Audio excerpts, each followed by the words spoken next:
Before we begin talking about our work for this week, let me give you a very quick tour of the research center and work area of the Ohio State University excavations at ISMIA. You can see here some of our records and excavation notes and so on and so forth.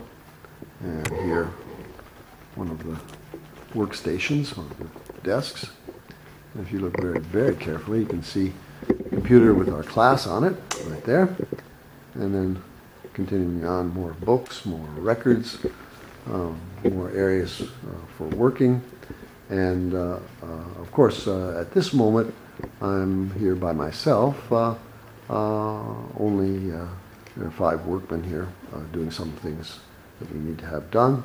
But otherwise, I'm just here all by myself. In the summertime, this place would be full of people moving in and out, doing work, sitting down, looking at things like these. Let me just show you right here. Here's some things that I'm sure would interest you. Here are a bunch of potsherds or broken pieces of pottery. You can see right here a small collection of things. Some of the few of the approximately 2 million objects that we have here under our care at ISMIA. Anyway, that said, let me talk just a little bit about what we're doing this week. You've probably already got a good idea about that. Last week, if you remember, we were looking at the great archaeologists and the great discoveries of the Aegean area, particularly the prehistoric period, with figures such as Sir Arthur Evans at Knossos and Crete in general, and Heinrich Schliemann at places like Troy and Mycenae. And this week we're going to move across the Adriatic Sea and look at the discovery of the antiquities of Rome, in particular the Italian peninsula, but more generally looking at the early explorations for an understanding of Roman culture.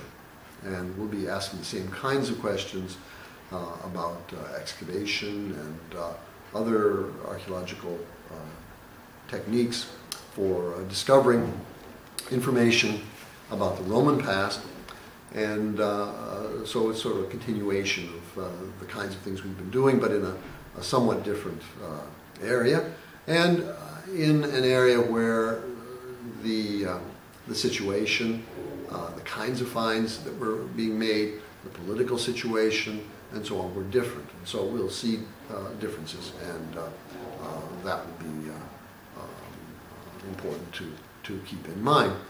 We're also sort of officially now this week looking at the characteristics of classical archaeology, of classical architecture, and looking at the 3 orders of Doric, Ionic, and Corinthian orders, and the nomenclature. It's almost like learning a new language. The nomenclature, the words that are used to describe various parts of a building. This is important, obviously, for those of you who are doing the architecture project, but it's also crucial for our understanding of how buildings were made in the ancient world and what we call the different parts, so that when we go on in the following weeks and look at some of these great buildings in some detail, we'll be all talking the same language. So I hope everything's going well for you, and I'll just sign off from here and wish you a good week, and as we say in the archaeology business, kalavrimata, may you have good finds. So see you later.